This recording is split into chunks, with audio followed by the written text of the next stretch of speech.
Olá, sejam bem-vindos de volta aos nossos comentários exegéticos aqui da Escola Charles Spurgeon Online. Eu sou o professor Felipe Prestes. Nós estamos na nossa 14ª aula aqui deste módulo, falando sobre o nosso texto de 1 João. Na última aula a gente fez aquela tradução que a gente já tem costumado fazer, palavra por palavra, e finalmente uma tradução ali menos sofisticada.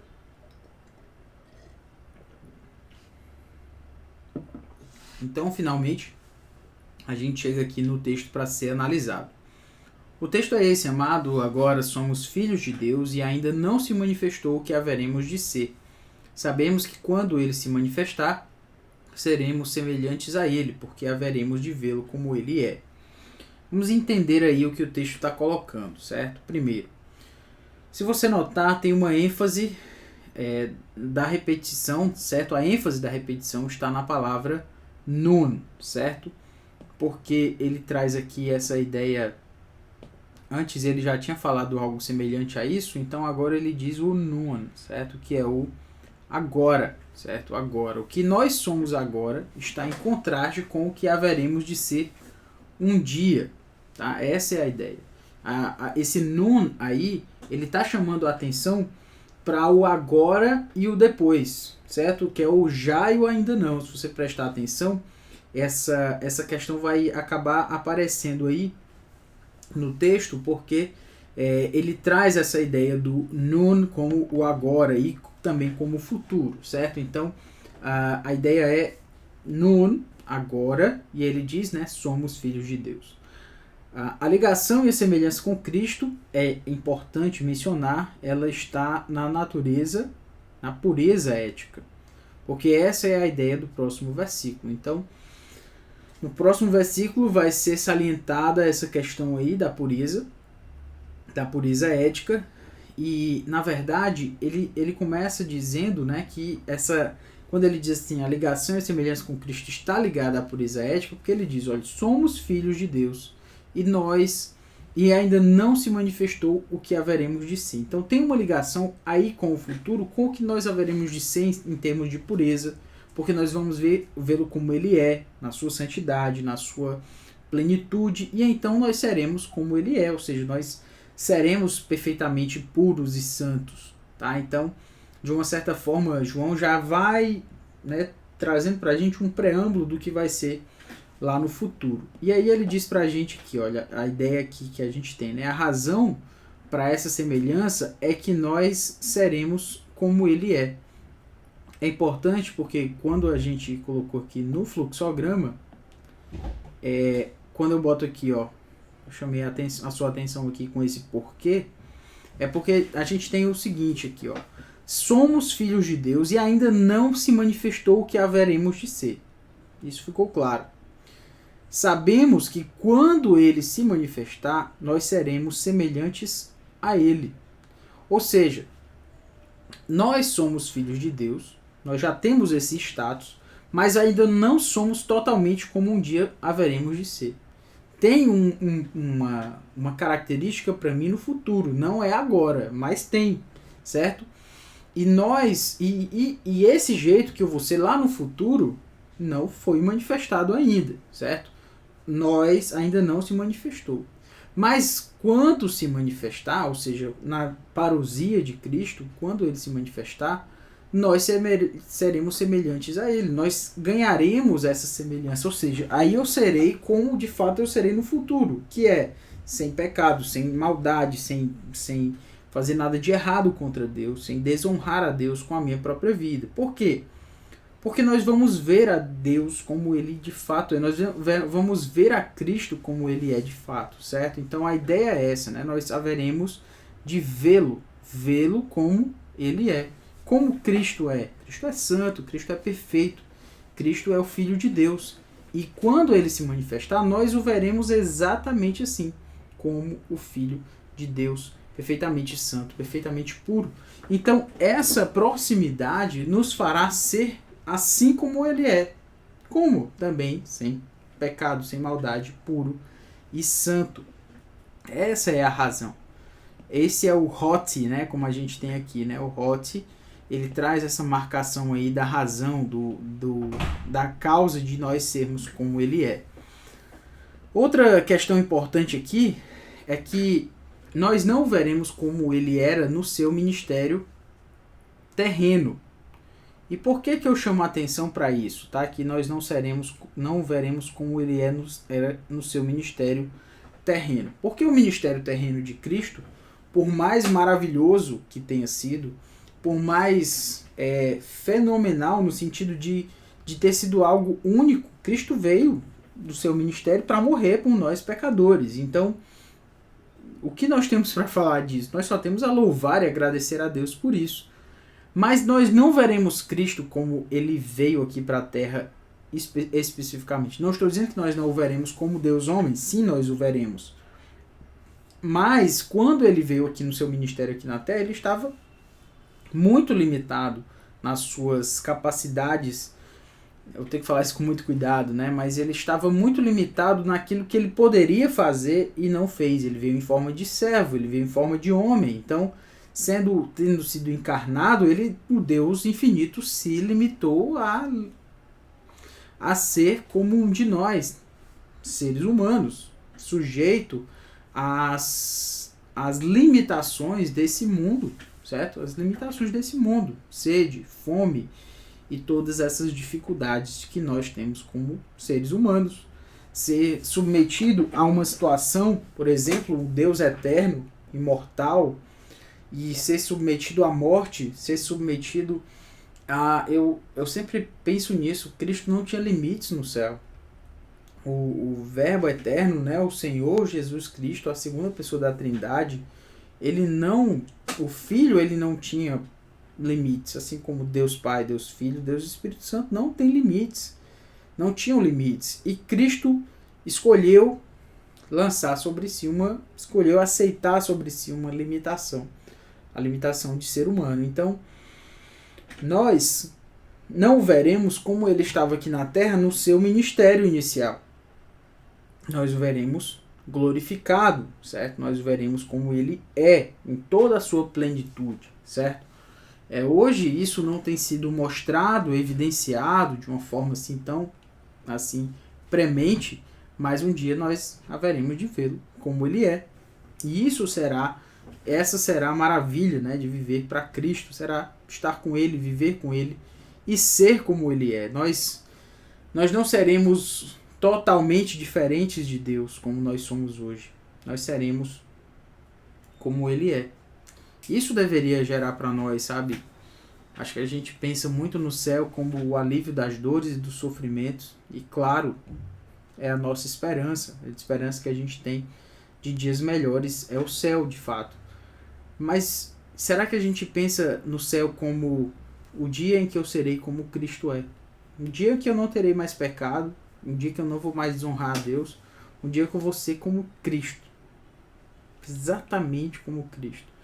Deus lançou todas as dificuldades e coisas boas, todas as coisas cooperaram para o nosso bem aqui na terra, para nós sermos semelhantes a Cristo. Amém, Deus seja louvado por isso. E quando chegarmos na glória, nós seremos como ele é, ou seja, essa imagem ela vai ser completa. Nós haveremos de ser como ele é, sem pecado. Nós seremos como ele é, totalmente ligados ao Pai. Nós seremos como ele é, perfeitamente em comunhão com o Senhor. Um dia seremos assim. É uma melhor razão para esperar pelo céu do que qualquer outra. Mas vamos adiante, né? Essa visão de Jesus era suficiente e ela vai ser suficiente para nos fazer puros como ele. Aí a gente pensa assim, mas essa pureza, essa santidade eu só vou poder alcançar quando, né, for a glória e o futuro e tal.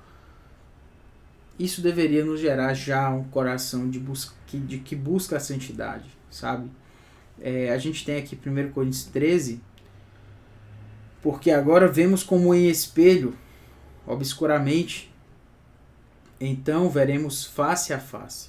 Agora conheço em parte, então conhecerei como também sou conhecido. Então haverá um dia em que Deus vai nos fazer puros e santos como ele. E todos nós, com o rosto desvendado, contemplando como por espelho a glória do Senhor, somos transformados. Olha aqui a ideia de transformação.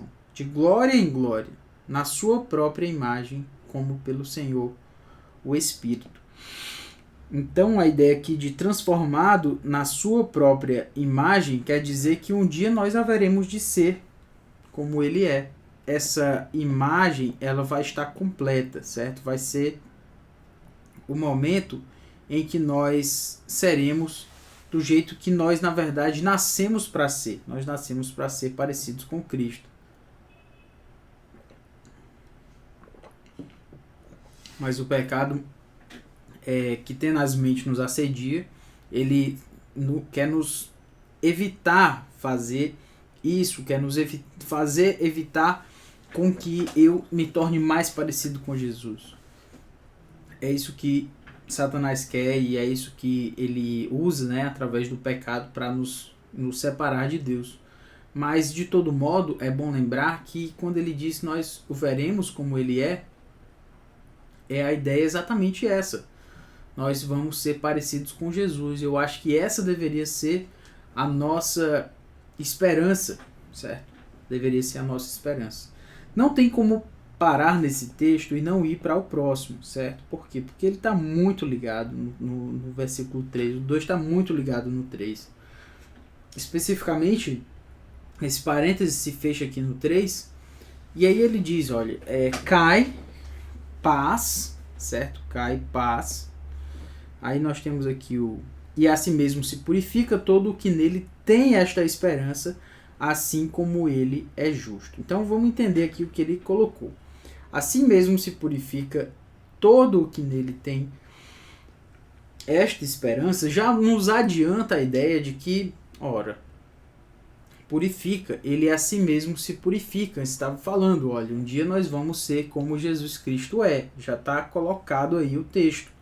Agora ele diz, e a si mesmo purifica. Ou seja, essa pureza, essa clareza de mente escatológica com relação à parousia de Jesus, que um dia seremos como ele é, não deve ficar lá. Por quê? Porque esse se purifica, todo que tem essa esperança. Ou seja, essa esperança, ela não para aí. Essa esperança, ela vai adiante. Certo? Essa esperança ela segue na vida diária das pessoas. A si mesmo se purifica todo o que nele tem essa esperança, assim como ele é puro. Assim como ele é puro, certo? Mas vamos por partes aqui, né? Vamos analisar aqui. Kai pas ho erron, certo? Kai pas ho erron. Quando a gente tem kai pas ho erron, a gente tem I aqui, ó. I.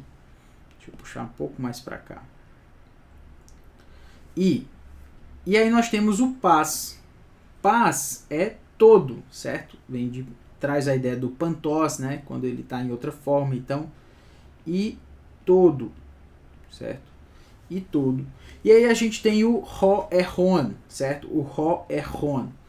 Eu já falei aqui nesses nossos comentários que quando a gente tem essa formatação aqui, ó, ro mais particípio nominativo, provavelmente nós teremos a ideia do aquele que. E esse aquele que segue uma sequência aqui. Qual é a sequência? A sequência é do seu verbo participial. Então, ro erron vai ser aquele que, e o verbo erro, você deve saber, que erro significa eu tenho. Então, e todo aquele que tem, certo? E todo, aí ó, aquele que, qual é a sequência aí? O verbo erro é eu tenho, se ele está no particípio, então, todo aquele que tem. Todo aquele que tem. Todo aquele que tem o quê? Todo aquele que tem. Aí a gente tem aqui, ó, tauten. eu já puxei pro tauten aqui porque eu já sei a próxima palavra, né? Ten é o pida. Então, tauten significa esta, certo? Tauten significa esta. Esta o quê? Todo aquele que tem esta. Ten é o pida. Todo aquele que tem esta. É o pida é a palavra para esperança, certo? Todo aquele que tem essa esperança. A palavra especificamente é o pis, mas aí no feminino ela tem, no acusativo feminino ela vai trazer essa ideia aí, então. É o pida, todo aquele que tem esta esperança. Você já vai notando que a palavra é até interessante a gente notar aqui quantas vezes a palavra elpida aparece. No Novo Testamento ela aparece 53 vezes. Então é um número relevante aí para você levar em consideração, certo? Então, todo aquele que tem esta esperança, todo aquele que tem esta esperança. O que mais o texto fala aí, certo? O texto vai falar todo aquele que tem esta esperança. E aí nós temos epautu agnizei realton, certo? Então todo aquele que tem esta esperança, no caso aqui, epautou agnizei, a ideia seria assim, ó, todo aquele que tem esta esperança, e o ep aqui é o epi, certo? Mais dativo. A gente já falou que existe uma ligação aí, né, de preposição mais caso igual a significado. Então, preposição mais caso igual a significado. Epi mais dativo igual a sobre.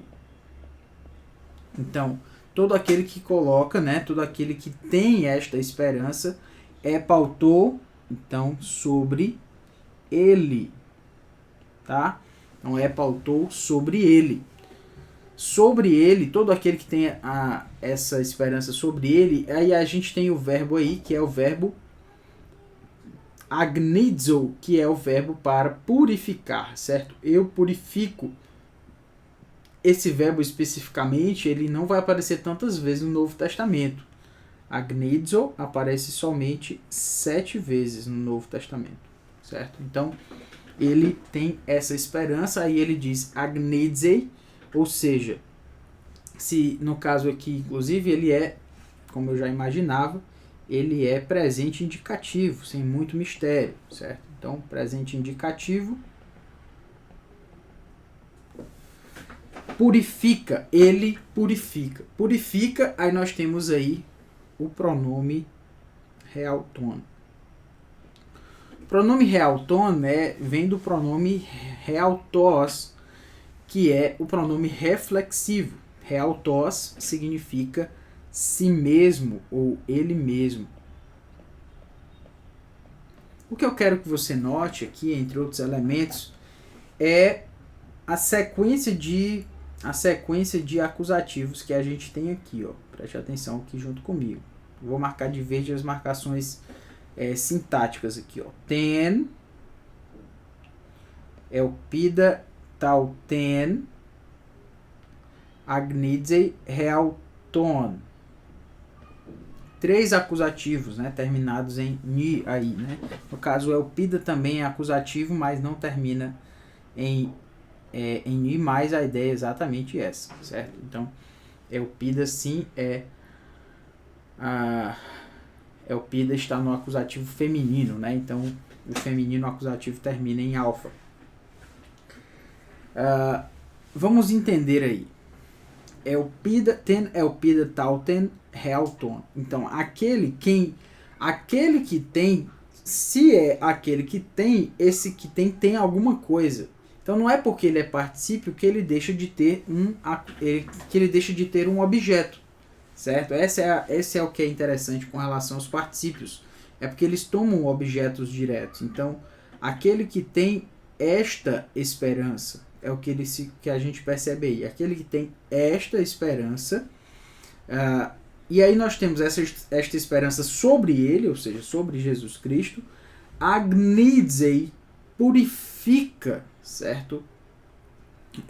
Purifica, e quem purifica também purifica alguma coisa, ou purifica alguém. Então, no caso, ele purifica a si mesmo.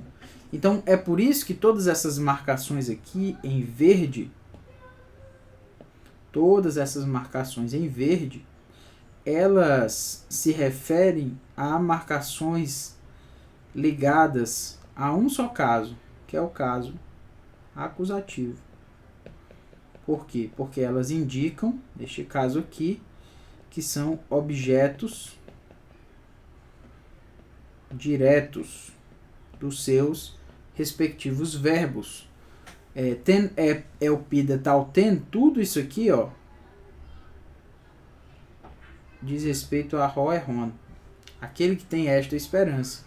E o real ton diz respeito ao agnizei, purifica a si mesmo, certo? Então, às vezes é bom a gente entender por que as palavras estão no acusativo, por que elas estão no genitivo, porque senão a gente fica um pouco confuso aí nos casos e acaba perdendo o fio da meada aí da tradução. Como? E aí nós temos o kathos, certo? Agora já passando aqui novamente para o texto, kathos é a ideia do como, certo? Como. E aí nós temos ekeinos, agnos, estin, certo? Ekeinos, agnos, estin. O ekeinos literalmente significa aquele. É um pronome demonstrativo aí que a gente tem no grego, ekeinos, aquele. E agnos, desculpe, hagnos, certo? Hagnizei, eu falei agnizei várias vezes, eu acho. Lembre aqui que é uma aspiração áspera, então é hagnizei, certo? Hagnizei. Hagnos, já percebeu aqui, você deve ter notado, que hagnos e hagnizei tem a mesma ideia, certo? Hagnos, hagnizei. Ou seja, purifica a si mesmo como ekeinos. Deixa eu voltar aqui, porque senão vai ficar amarelo. Como aquele, estin e hagnos, puro. Então, como aquele é puro, ou como ele é puro, essa parte aí indifere como a nossa tradução. Então, a gente pode aqui buscar a tradução toda do texto da seguinte forma. Nós temos aqui cai, pós e paz. Deixa eu melhorar aqui, botando em maiúsculo então. E paz, todo. Ro-erron, todo aquele. Ro-erron, todo aquele que. Erron tem. Ten elpida tauten, então todo aquele que tem esta esperança.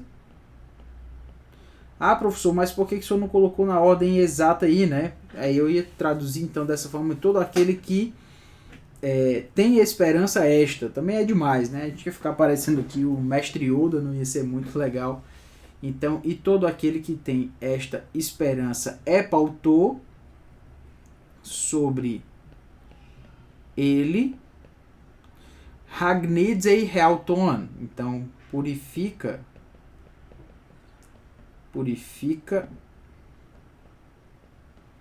a si mesmo.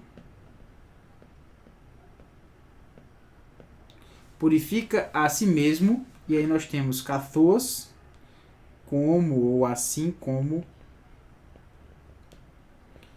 aquele, no caso aqui é traduzido como ele, pode ser também como aquele ou como ele. Estin é puro. Como ele é puro, esse aqui nos acaba tendo uma função mais de não só de demonstrativo, mas de deítico, ou seja, uma palavra que é usada para indicar, né, para apontar para algo especificamente no texto. Beleza? Esse foi o capítulo 3, versículo 3. Terminamos aqui esse parênteses. Antes disso, na próxima aula a gente vai analisar esse texto aí e passar para o próximo também. Beleza? É isto, um grande abraço, que Deus abençoe. Valeu!